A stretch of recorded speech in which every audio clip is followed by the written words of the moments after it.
Orang harus paham ini. Assalamualaikum warahmatullahi wabarakatuh. Warganet yang berbahagia, kita bersyukur hidup di Indonesia sebagai negara yang merdeka, sebagai tanah air kita.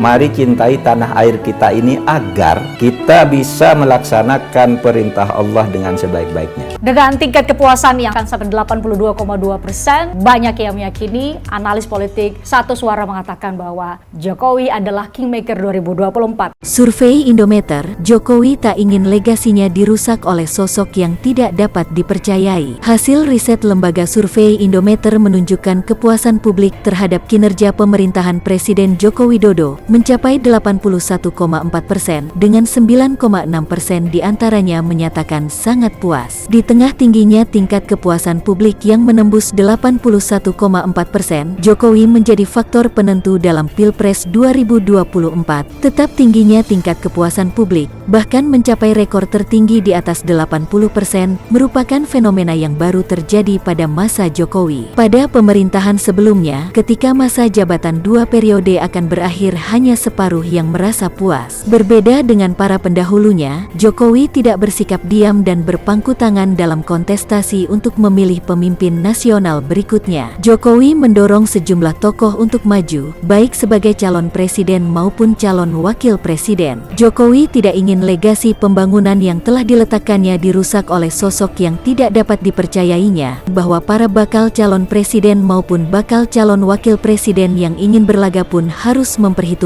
faktor Jokowi. Tingginya tingkat kepuasan publik terhadap Jokowi menjadi tantangan tersendiri ketika ingin menawarkan program kepada publik. Dalam survei tersebut, hanya 17,8% yang merasa tidak puas dengan kinerja Jokowi, dan diantaranya sebesar 1,0% yang menyatakan tidak puas sama sekali. Sisanya menjawab tidak tahu, tidak jawab sebanyak 0,8%. Survei Indometer dilakukan pada 5-10 Juni tahun 2023 terhadap 1.200 responden di seluruh provinsi di Indonesia yang dipilih secara acak bertingkat survei multi-stage random sampling. Margin of error survei sebesar kurang lebih 2,98% dan pada tingkat kepercayaan 95%. Ya, walaupun sempat dihina, Jokowi menjenguk Cak Nun yang disamakan dengan kisah Nabi Muhammad SAW. Pak Jokowi terbuat dari apakah hati Pak Jokowi yang sungguh luar biasa sebagai bapak bangsa dan bapak mayoritas masyarakat Indonesia. Kenapa saya bertanya begitu? Ya, dikala bapak dihina, bapak hanya menyikapinya dengan senyuman. Tapi kemarin orang yang hina bapak dan menyamakan Fir'aun bapak masuk rumah sakit, bapak menengok, membesuk, mengunjungi orang yang menghina bapak. Bapak dengan tulusnya, dengan sabarnya, tidak menanggapi masa lalu. Ini bagi saya menjadi satu pelajaran untuk kita semua, karena dari cerita ini, dari apa yang dilakukan oleh Pak Jokowi ini, saya jadi teringat dengan apa yang dilakukan oleh Nabi Muhammad dulu di zamannya. Jadi ya ini agak-agak mirip gitu ya, bahwa orang yang nggak suka, yang pernah mencaci maki atau berkata kasar, itu dijenguk oleh Presiden, oleh Pak Jokowi ketika dia lagi sakit. Dan ini apa yang dilakukan oleh Pak Jokowi itu adalah sebuah cerminan, adalah sebuah ajaran yang ada dalam agama Islam, bahwa kita harus berlaku seperti itu gitu ya. Itu adalah tuntunan yang ditunjukkan atau diajarkan oleh Nabi Muhammad, dan sekarang itu coba dilakukan oleh Pak Jokowi. Ya, kedatangan Presiden Jokowi ke Jogja untuk menjenguk budayawan MH Ainun Najib atau Cak Nun disamakan dengan peristiwa ketika Nabi Muhammad SAW membesuk pembenci yang meludahinya. Hal itu dicuitkan oleh penulis buku tentang Ahok, yaitu Rudy Valinka, lewat kicauannya. Pemilik akun @kurawa ini merespon soal rencana kedatangan Presiden Jokowi ke Jogja kemarin untuk menjenguk Cak Nun yang sedang dirawat di RSUP Dr. Sarjito. Ia kemudian menanggapi dengan menyamakan kisah Rasulullah di mana Nabi Muhammad tetap membesuk membenci yang hampir setiap hari meludahinya, yang saat itu tengah terbaring sakit. Ya, semoga istilah terjalin dengan kebesaran hati Pak Jokowi GWS Cak Nun, kata penulis buku A Man Called Ahok tersebut. Tak sampai di situ saja, kini netizen pun memuji Jokowi. Kunjungan Presiden Jokowi ke rumah sakit menjenguk Cak Nun sempat direkam oleh netizen lewat video singkat di Instagram @yusufmuhammad_. Terlihat Presiden Jokowi keluar dari lift, keluar menuju ruang perawatan Cak Nun. Ia pun memberikan komentar, jika kejahatan dibalas dengan kejahatan, maka itu adalah dendam. Jika kebaikan dibalas dengan kebaikan, itu adalah perkara biasa. Dan jika kebaikan dibalas kejahatan, itu adalah saling. Tapi jika kejahatan dibalas dengan kebaikan, itu adalah mulia dan terpuji, kata unggahan Yusuf Muhammad yang mendapatkan tanggapan dari netizen lainnya seperti dari Indra Bastian. Ini memang sudah jadi karakter Jokowi, membalas orang yang jahat sama dia dengan kebaikan. Bersyukur kita bangsa Indonesia punya pemimpin seperti beliau, perbuatannya bisa jadi contoh yang baik untuk rakyatnya. Sedangkan netizen yang bernama @adi.ponco menyebut Pak Jokowi ini luar biasa hatinya. Padahal Cak Nun ini beberapa kali selalu berbicara negatif tentang Pak Jokowi di depan publik. Kalau sudah begini ya, Allah pun tidak akan pernah meninggalkan Pak Jokowi, dan Allah akan selalu melindungi, menyertai, dan membuat berkah semua yang dikerjakan. Sementara netizen Puput Riani berkomentar, beliau nggak pernah ngaku cucu Nabi ya, tapi beliau mengamalkan ajaran-ajaran Nabi Muhammad SAW. Sehat-sehat selalu Pak Jokowi dan keluarga, amin, kata sebagian netizen.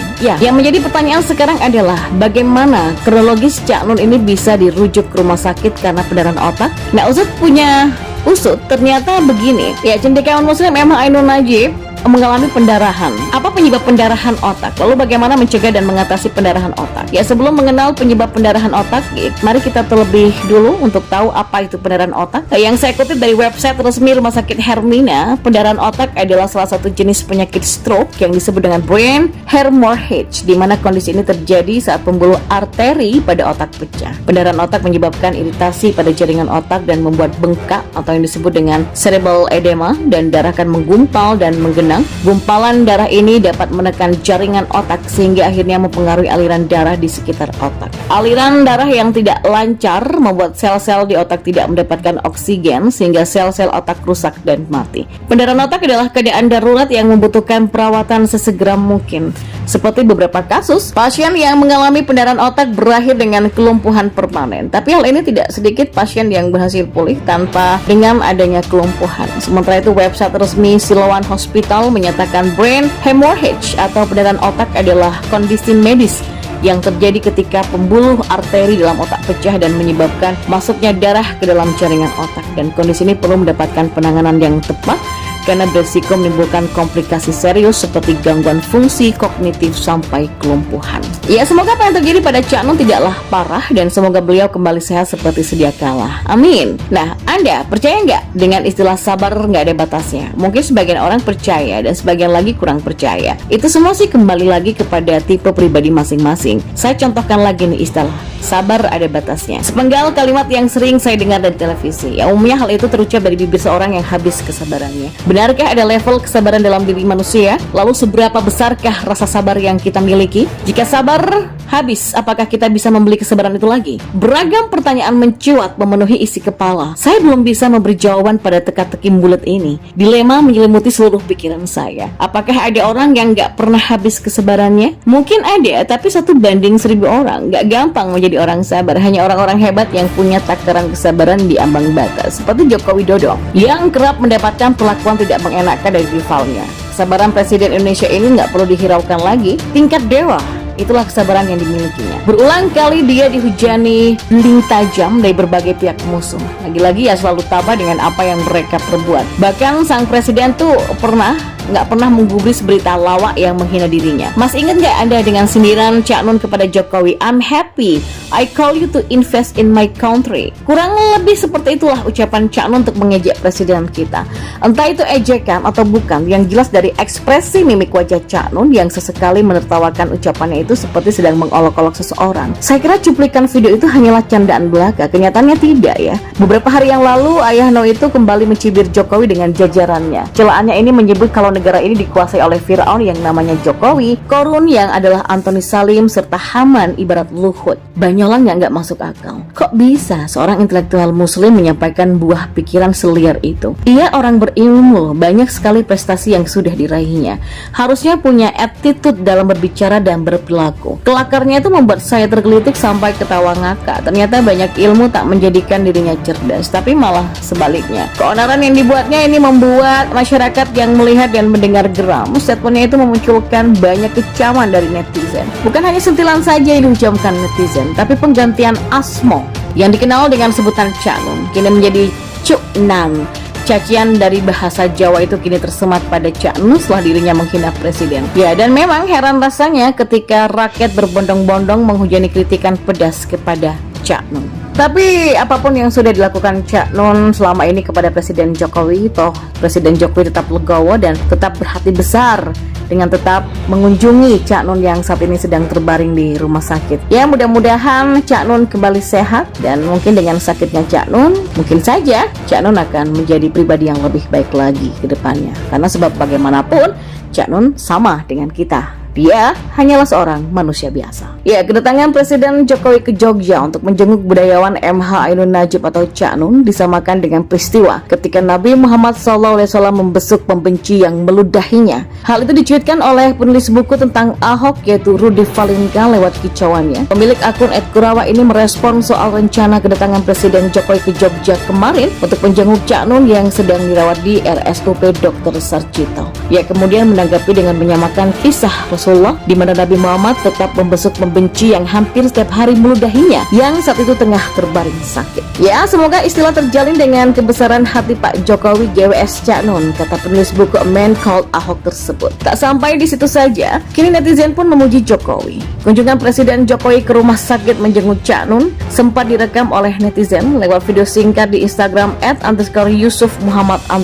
Terlihat Presiden Jokowi keluar dari lift, keluar menuju ruang perawatan Cak Nun. Ia pun memberikan komentar, jika kejahatan dibalas dengan kejahatan maka itu adalah dendam. Jika kebaikan dibalas dengan kebaikan itu adalah perkara biasa, dan jika kebaikan dibalas kejahatan itu adalah saling. Tapi jika kejahatan dibalas dengan kebaikan itu adalah mulia dan terpuji, kata unggahan Yusuf Muhammad yang mendapatkan tanggapan dari netizen lainnya seperti dari Indra Bastian. Ini memang sudah jadi karakter Jokowi, membalas orang yang jahat sama dia dengan kebaikan. Bersyukur kita bangsa Indonesia punya pemimpin seperti beliau, perbuatannya bisa jadi contoh yang baik untuk rakyatnya. Sedangkan netizen yang bernama @adi.ponco menyebut Pak Jokowi ini luar biasa hatinya. Padahal Cak Nun ini beberapa kali selalu berbicara negatif tentang Pak Jokowi di depan publik. Ya Allah, terbuat dari apa hatimu Pak Presiden? Semoga Allah senantiasa menuntun kita di jalan yang diridhoinya. Aku qouli hadza, astaghfirullah li wa lakum. Wassalamualaikum warahmatullahi wabarakatuh.